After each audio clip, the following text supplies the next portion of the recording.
Guys இன்னைக்கு வந்து நம்ம சீஸ் தோசை வந்து பண்ண போகிறோம். அது சீஸ் கூட ஆட் பண்ணிக்கலாம், நீங்கள் பட்டர் கூட ஆட் பண்ணிக்கலாம். அதுக்கு நீங்கள் ஃபஸ்ட்டு தோசை மாவு எடுத்துக்கோங்க. அப்புறமா இந்த வெஜிடபிள்ஸ்லாம் சாப் பண்ணி வச்சுக்கோங்க.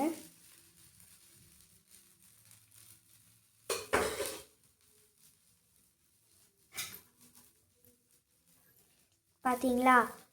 ஸோ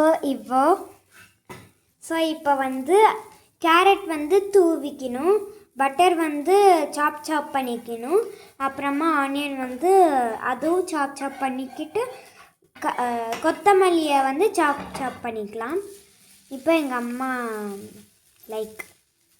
தோசை போட்டுட்ருக்காங்க. பார்க்கலாம் எப்படி வரப்போகுதுன்னு. எனக்கு வந்து இப்போ நான் மட்டும்தான் சாப்பிட போகிறேன். ஸோ நான் எனக்கு ஏற்ற அளவுக்கு நான் செஞ்சு வச்சுருக்கிறேன். உங்களுக்கு வேணும்னா எவ்வளோ வேணால் பண்ணிக்கலாம். இப்போ நம்ம வந்து தோசை சுட போகிறோம்.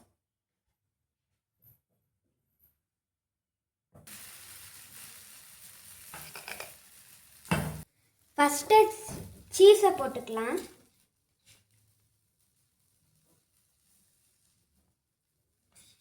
மீடியம் ஃப்ளேமில் வச்சுக்கிட்டு எல்லாமே போடுங்க. அப்புறமா நெக்ஸ்ட்டு கேரட் போடுங்க.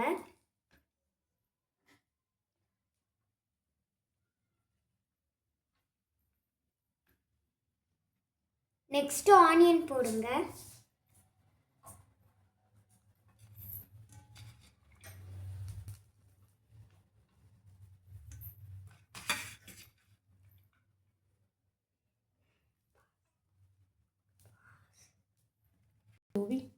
ஃபைனலாக கொத்தமல்லி தூவி எண்ணெய் போட்டுடுங்க.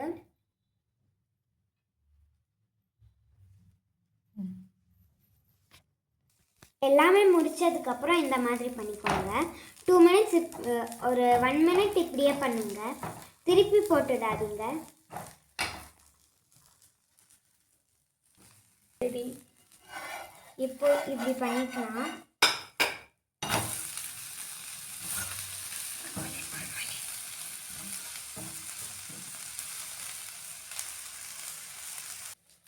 ஃபைனலாக நம்ம சீஸ் தோசை ரெடி.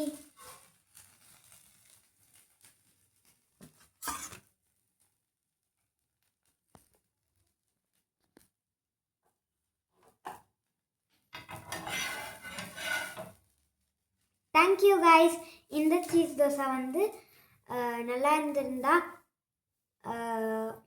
நீங்களும்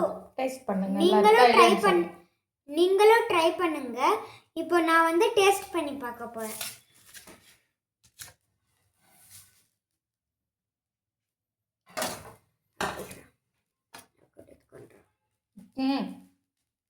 இப்போ நம்ம டேஸ்ட் பண்ணி பார்க்க போறோம்.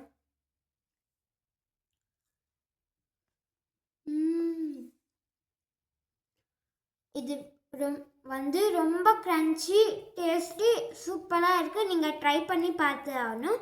Next like, subscribe and share, comment பண்ணிடுங்க. கமெண்ட் வந்து பிடிச்சிருந்தா ரெட் ஹார்ட் போடுங்க, பிடிக்கலன்னா க்ரீன் ஹார்ட் போடுங்க. தேங்க்யூ கைஸ், பாய்.